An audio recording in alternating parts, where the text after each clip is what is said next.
Kung usapang pagmamahal ay nawalan na ako ng gana. Na dati pangarap kong maikasal. Ramdam ko na hindi na niya ako mahal dahil sa treatment niya sa akin. Naghihintay na lang siya na aalis ako sa pamamahay na to. Kung hindi man siya magsustento, may magagawa ba ako?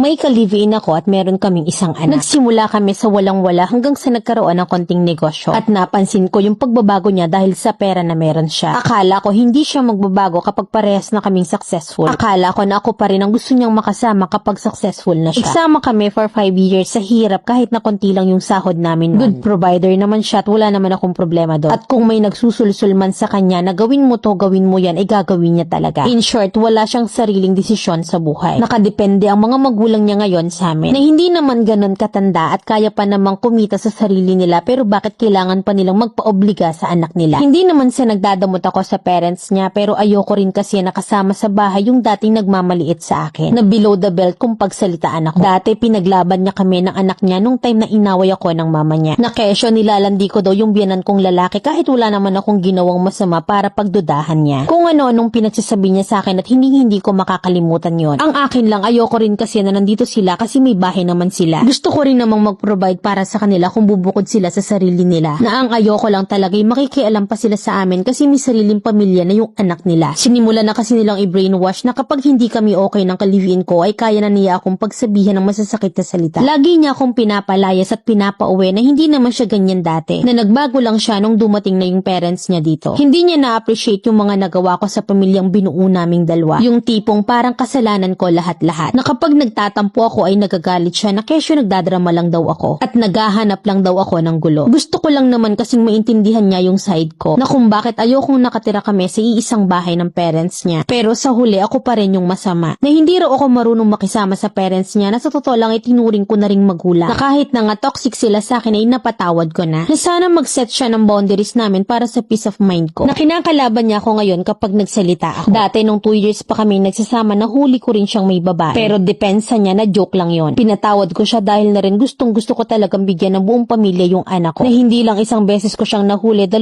beses pa at pinatawad ko siya. Na dahil nandun yung mindset ko na baka magbago pa siya. Na dinadasal ko yun gabi-gabi kay Lord. At nung nagbakasyon ako sa magulang ko ng ilang araw lang, pag uwi ko nalaman kong pumunta pala sila sa beer house kasama yung tatay niya at yung mga uncle niya. Disappointed ako nun, lalo na sa mga magulang niya, na sana sila yung gagabay para hindi makagawa ng kasalanan yung anak nila. Ngayon ay parang natauhan na ako at naghihintay na lang ako na makaipon ng sapat para sa pagsimula ng aking anak. Gulong-gulo ko sa mga pangyayari at nawawala na rin ako ng gana sa mga pangarap namin noon na para sa binuo naming pamilya. Nabigla siyang nagbago nung afford na niya yung lahat ng sugal at pati na rin sa pag-iinom. Isa pang ugaling toxic niya ay yung susumbatan ako sa pera at parang wala akong karapatan sa pinaghirapan namin kung umasta siya. Na parang siya lang yung nagpakahirap para sa napundar naming dalawa. Nahahamunin niya pa ako ng hiwalayan at ang sabi ko hahatiin namin ang napundar namin. Yun ay para na rin sa kinabukasan ng anak ko, pero ayaw niya. Na siya lang daw ang naghirap noon. Tama bang iwan ko na lang sa kanya at hindi na ako makialam sa ari-arian na napundar namin sa loob ng pagsasama namin? Na kung usapang pagmamahal, parang nawala na rin ako ng gana dahil na rin sa pag-ignore niya sa akin. Na halos hindi ako kausapin ng ilang araw at nag-a-adjust na lang ako sa sarili ko. Na ang hinihintay ko na lang ay yung approval niya para sa hatian ng napundar namin para sa future ng anak ko. Na dati pangarap ko talagang maikasal kami, pero parang malabo na yun sa ngayon. Madalas na yung pag-aaway namin, nawala na rin ako ng gana. Ramdam ko naman na hindi niya ako mahal dahil nga sa treatment niya sa akin. Lagi niya na lang akong pinapalayas kapag hindi kami okay. Na feel ko, naghihintay na lang siya na aalis ako sa pamamahay na to. Na kung aalis man ako, I make sure first the security sa future ng anak ko. Kasi ama rin naman siya, kailangan ng anak ko ng suporta niya. Mami Len, may karapatan ba yung anak ko kahit na hindi kami kasal sa napundar namin yon? At kung hindi man siya magsustento, may magagawa ba ako? Sana'y mabigyan niyo ako ng advice. Letter sender, Ivy ng Quezon Province.